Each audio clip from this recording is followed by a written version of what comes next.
السلام عليكم ورحمة الله تعالى وبركاته التلاميذ الأعزاء في فيديو جديد من فيديوهات قناة الجرس. نتمنى أنكم تكونوا بخير وعلى خير وفي صحة جيدة، ونتمنى لكم من كل القلب أنكم كاملين تنجحوا وكاملين تنتقلوا للمستويات المقبلة إن شاء الله. الفيديو ديال اليوم غنشوفوا فيه برنامج أو بروغرام ديال فيزيك إي شيمي ترون كومان سيونتيفيك إي تكنولوجيك، فيزياء وكيمياء الجذع المشترك العلمي والتكنولوجي. بالنسبة للدراري ديال الثالثة إعدادي اللي بغاو يتعرفوا على البرنامج أو الدروس اللي يقراوها في مادة الفيزياء في السنة المقبلة اللي هي ترون كومان سيونتيفيك إي تكنولوجيك، دونك هذا هو الفيديو اللي كتقلبوا عليه. إذا قبل ما ندخلوا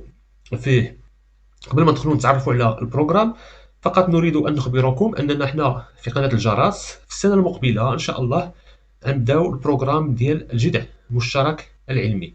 دونك بعد ما درنا جوج مستويات في هذه السنة هذه خدمنا عليهم في مادة الفيزياء والرياضيات، إن شاء الله في السنة المقبلة غنزيدو نوسعو من العمل ديالنا، غنشملو كذلك لي ترون كومان سيونتيفيك اي تكنولوجيك، ونحطو لكم الدروس إن شاء الله في الوقت ديالها، نواكبو معكم باش تفهموا مزيان بطبيعة الحال بطريقة بسيطة وجد مبسطة. دونك الناس اللي متبعين معنا بطبيعة الحال في قناة الجرس راه كيعرفوا هاد الشيء هذا مزيان. الناس اللي يتبعوا معنا الثامنة إعدادي وكذلك الثالثة إعدادي راه شافوا كيفاش كيتحطوا الدروس والطريقة ديال الشرح ديال الدروس، وكذلك المواكبة تاع المستوى التطبيقات لي زابليكاسيون لي زيكزيرسيس، وكذلك الامتحانات وكذلك الفروض إلى آخره. دونك هادشي كامل غنديروه كذلك بالنسبة للترون كومان سيونتيفيك اي تكنولوجيك في السنة المقبلة إن شاء الله. ولهذا مرجو اللي مازال ما تسجلش في القناة أنه يتسجل في القناة، بطبيعة الحال يفعل ديك زر الجرس باش أنه يوصلو تنبيه ديال أنه هناك فيديو جديد. ومرحبا بتعليقاتكم ومرحبا كذلك بالطلبات ديالكم، حنا مستعدين للتفاعل معها بشكل إيجابي إن شاء الله. إذا بالنسبة للبروغرام أو البرنامج الجذع المشترك العلمي والتكنولوجي، دونك ترون كومان سيونتيفيك اي تكنولوجيك، بروميير سيمستر الدورة الأولى، يكون عندكم بيان سير الميكانيك. دونك غتكون عندكم لا ميكانيك. دونك بعدا أول حاجة كاين ثلاثة المحاور أساسية، اللي كتكون في الجذع المشترك العلمي والتكنولوجي. شنو هما الميكانيك، الكهرباء والكيمياء. سي بون. الوغ بالنسبة للميكانيك هو اللي كيكون عندكم في الدورة الأولى. الدروس اللي كتكون عندكم في الميكانيك عندكم لا غرافيتاسيون يونيفرسيل اللي هي التجاذب الكوني، عندكم اكزومبل داكسيون ميكانيك هذا الدرس الثاني، امثله لتاثيرات ميكانيكيه. الدرس الثالث لو موفمون الحركه. الدرس الرابع لو برينسيپ دينيرتي اللي هو مبدا القصور. équilibre d'un corps sous l'action de deux forces، غتشوفوا فيه دوز ابليكاسيون اللي هما طونسيون دان روسور اي بوسي d'Archimède. دونك توازن جسم خاضع لقوتين، القوة المطبقة من طرف نابض ودافعة أرخميدس.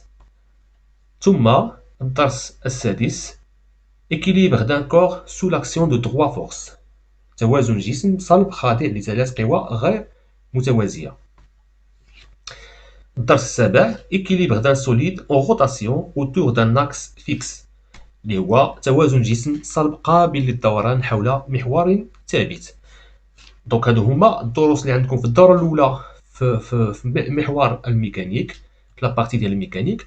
دونك شنو هما المكتسبات اللي خصك تكتسبها من المستوى السابق في الميكانيك، يعني بريغوكي، يعني شنو هما المكتسبات السابقه اللي خصها تكون عندك باش انك الميكانيك تكون بازي فيه مزيان وتقدر تفهم الدروس ديال الميكانيك ديال الجذع المشترك العلمي او التكنولوجي.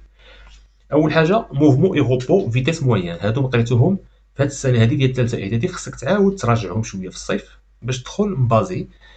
كذلك شوف الدرس ديال اكسيون ميكانيك اي لي فورس، خصك تشوف كذلك لي زيكيليبر او ايكيليبر دان كور سوليد سومي ا دو فورس اي لو بوا اي لا ماس، الوزن والكتله.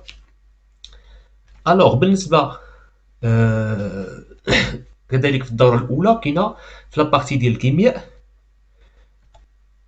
كاينه لي زيسبيس شيميك اللي هما الانواع الكيميائيه، اكستراكسيون سيباراسيون اي ايدونتيفيكاسيون دي زيسبيس شيميك، استخراج وفصل الانواع الكيميائيه والكشف عنها، سانتيز دي زيسبيس شيميك، تصنيع الانواع الكيميائيه، لو موديل دو لاتوم، نموذج الذره، لو الدرس الخامس عندكم لا جيومتري دو كيلك موليكول، دونك هندسة بعض الجزيئات. والدرس الأخير هو كلاسيفيكاسيون بيريوديك دي زيليمون شيميك، اللي هو الترتيب الدوري للعناصر الكيميائية. إذا هادو هما الدروس ديال الكيمياء اللي عندكم في الدورة الأولى. دونك في الدورة الأولى عندكم دو بارتي، عندكم لا بارتي ميكانيك ولا بارتي شيمي. دونك لا بارتي ميكانيك شفناها، ولا بارتي شيميك هادو هما الدروس اللي عندكم فيها. دونك هادشي بالنسبة للدورة الأولى. أما بالنسبة للدورة الثانية عندكم فيها ليليكتريسيتي، الكهرباء. دونك الدروس اللي عندكم في الكهرباء: لو كورون إلكتريك كونتيني، التيار الكهربائي المستمر. لا تونسيون إلكتريك، التوتر الكهربائي. ثم اسوسياسيون دي كونديكتور اوميك، تجميع الموصلات الأومية. كاركتيرستيك دو كيلك دي بول باسيف، اللي هما مميزات بعض ثنائيات القطب غير النشطة. كاركتيرستيك دان دي بول اكتيف، مميزات ثنائي القطب النشيط. ثم لو ترانزستور، الترانزستور.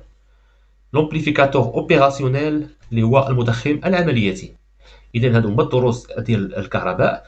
اذا شنو هما لي بريروكي اللي خصها تكون عندي، اللي قلنا عليهم هما المكتسبات السابقه، او اللي خصك تكتسبهم من المستوى السابق اللي هو الثالثه اعدادي بطبيعه الحال.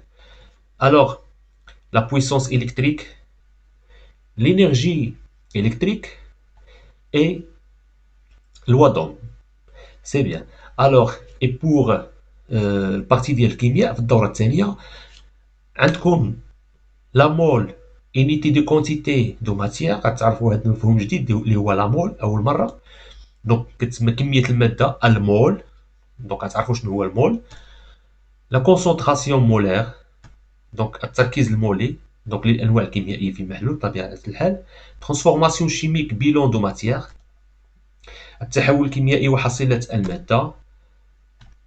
إذا هذا هو بارتي ديال الكيمياء. إذا كما لاحظتوا في الدورة الثانية في ترون كومان غتكون عندكم ليلكتريسيتي، وغتكون عندكم كذلك الكيمياء. دونك الكيمياء عندكم العام كامل، كتقراو واحد لابارتي في الكيمياء في الدورة الأولى مع الميكانيك، ولا بارتي الثانية ديال الكيمياء كتقراوها مع الإلكتريسيتي في الدورة الثانية بطبيعة الحال.